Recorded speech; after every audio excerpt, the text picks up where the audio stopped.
Hi friends, आज मैं आपको डॉक्टर बिटिया की एक कहानी बताने वाली हूँ। तो चलिए देखते हैं। लेकिन उससे पहले अगर आपने हमारे चैनल को सब्सक्राइब नहीं किया तो प्लीज़ सब्सक्राइब कर दीजिए और हाँ, बेल आइकन को ऑन कर दीजिए।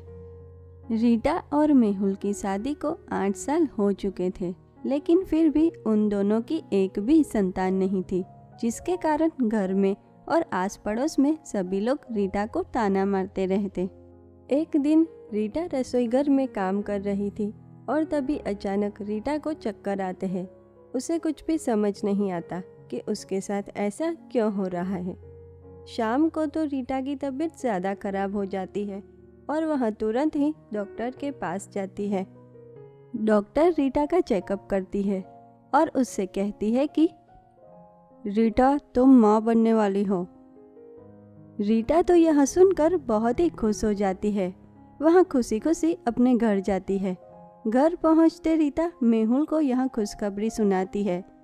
रीटा की यह बात सुनकर मेहुल बोला कि ये तो एक बहुत अच्छी खबर है, लेकिन रीटा, क्या तुमने डॉक्टर से पूछा कि ये लड़का है या लड़की? तुम्हें पता है कि मुझे सिर्फ लड़का ही चाहिए, और अगर लड़की हुई तो तुम्हें पिछली बार की तरह इस बार भी इसे गिराना होगा। रीटा इससे पहले भी कई बार गर्भवती हुई थी, लेकिन हर बार लड़की ही होती और इसीलिए हर बार मेहुल के कहने पर रीटा उस बच्ची को गिरा देती। रीटा तो मेहुल की यह बात सुनकर बहुत ही परेशान और दुखी हो जाती है और वह बोलती है कि हे भगवान, मैं इस बार अपने बच्चे को खोना नहीं चाहती। अगर इस बार भी लड़की हुई तो मेहुल मेरी बच्ची को मार देंगे। हे भगवान, मेरी मदद कीजिए, मैं अपने बच्चे को खोना नहीं चाहती। इतना बोलकर रीटा रोने लगती है।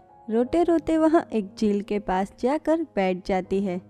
रीटा उस झील के पास बैठी ही होती है कि तभी रीटा की नज़र एक छोटी सी और प्यारी सी बच्ची पे जाती है।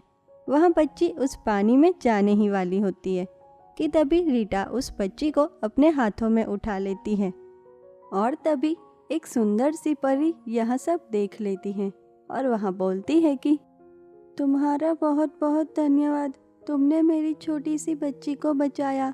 मैं अपनी बच्ची को लेकर अपने घर जा रही थी कि तभी एक डायन ने मुझे बंदी बना लिया और मेरी बेटी को उसने यहाँ ऐसे अकेली छोड़ दिया, लेकिन तुम्हारी वजह से मेरी बेटी बच गई। लेकिन तुम इतनी रात को इस झील के पास क्या कर रही हो और तुम रो क्यों रही हो? क्या हुआ तुम्हें, बताओ मुझे। रीटा परी को अपनी सारी सच्चाई बताती है। रीटा की यह बात सुनकर परी को बहुत ही गुस्सा आता है और वह बोलती है कि क्या तुम्हारे पति को लड़की नहीं लड़का चाहिए और इसीलिए वो हर बार तुम्हारी बच्ची को तुम्हारे पेट में ही मार देता है? ये तो बहुत गलत है। रीटा, तुम चिंता मत करो, मैं तुम्हारी मदद करूंगी। और फिर परी रीटा के पेट पे अपनी जादुई छड़ी घुमाती है। अगले दिन रीटा और मेहुल डॉक्टर के पास जाते हैं। मेहुल डॉक्टर से पूछता है कि डॉक्टर, मेरी बीवी के पेट में लड़का है या लड़की, ये चेक करके बताइए मुझे।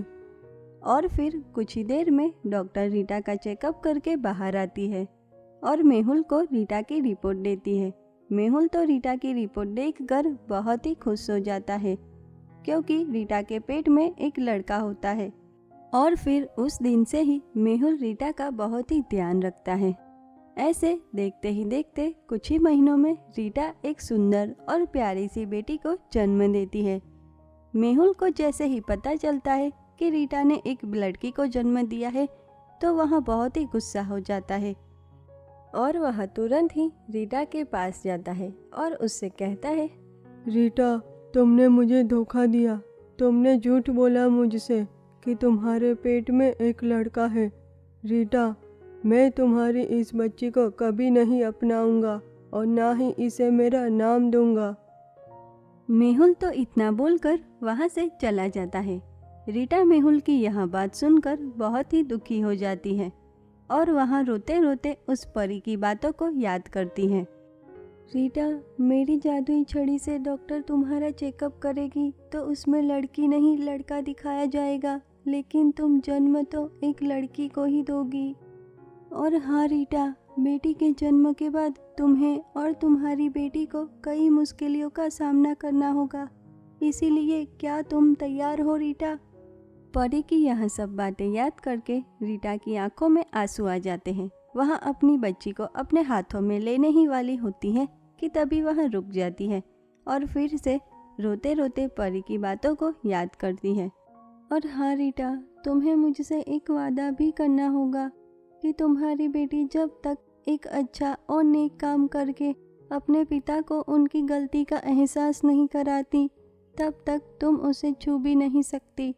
जब तुम्हारे पति को उसकी गलती का एहसास होगा, तब मैं फिर से वापस आऊंगी और तुम्हें तुम्हारे वादे से मुक्त कर दूंगी।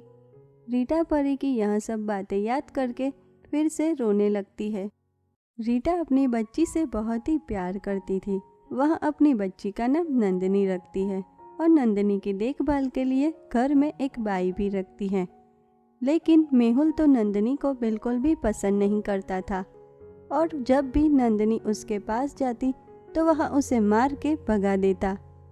नंदिनी को तो अपने पिता का ऐसा बर्ताव देख बहुत ही बुरा लगता। देखते ही देखते नंदिनी बड़ी हो जाती है और वह एक डॉक्टर बन जाती है। तभी एक दिन अचानक गांव में एक बहुत ही गंभीर वायरस फैल जाता है, जिसके कारण गांव के सभी लोग बीमार हो जाते हैं और कुछ तो मर भी जाते हैं। मेहुल को भी यह वायरस हो जाता है और उसकी तबीयत बहुत ही खराब हो जाती है। नंदिनी तो अपने पिता और अपने गांव की ऐसी हालत देख बहुत ही दुखी हो जाती है और वह दिन रात जाग के इस वायरस को मारने की एक दवा बनाती है। नंदिनी जैसे ही इस दवाई को बना लेती है कि तुरंत ही वह अपने पिता और गांव के सभी लोगों को ठीक कर देती है और फिर गांव के सभी लोग फूलों की माला से नंदिनी और उसके माता पिता का धन्यवाद करते हैं।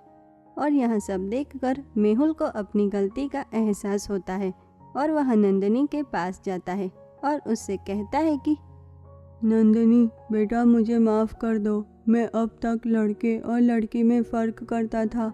मैंने कभी भी तुम्हें अपनी बेटी नहीं माना और हमेशा तुमसे बुरा बर्ताव किया, लेकिन आज तुमने जो किया है उससे मुझे मेरी गलती का एहसास हो गया। आज तुमने यह साबित कर दिया बेटा कि हमें कभी भी अपने बेटे और बेटी में फ़र्क नहीं करना चाहिए। और तभी वहाँ परी आती है। परी यह सब देखकर बहुत ही खुश हो जाती है और वह रीटा के पास जाकर कहती है कि रीटा, आज तुम्हारी बेटी ने एक नेक काम करके सबकी जान बचाई है और अपने पिता को भी उनकी गलती का एहसास करवाया। इसीलिए रीटा, आज से तुम अपने वादे से मुक्त हो। जाओ रीटा, तुम अपनी बेटी को अपने सीने से लगा लो। इतना बोलकर परी वहाँ से गायब हो जाती है और तुरंत ही रीटा और मेहुल नंदिनी को अपने सीने से लगा लेते हैं और फिर रीटा और मेहुल खुशी खुशी अपनी बेटी के साथ रहने लगते हैं। तो देखा अपने दोस्तों कि किस तरह नंदिनी अपने पिता और गांव के लोगों की जान बचाती है और यह देखकर मेहुल को अपनी गलती का एहसास होता है और वह अपनी बेटी से माफ़ी मांगता है। तो दोस्तों, इस कहानी से हमें यह सीख मिलती है कि हमें कभी भी बेटे और बेटी में फ़र्क नहीं करना चाहिए। और हाँ, बेटे की चाह में बेटी को माँ की कोख में ही मार देना ये एक बहुत ही बड़ा और संगीन अपराध है। तो दोस्तों, कैसी लगी आपको हमारी ये कहानी? अगर पसंद आई हो तो प्लीज़ लाइक कीजिए, शेयर कीजिए और हाँ, सब्सक्राइब करना मत भूलिए। तो चलिए मिलते हैं ऐसी ही एक और नई अनोखी कहानी के साथ। तब तक के लिए धन्यवाद।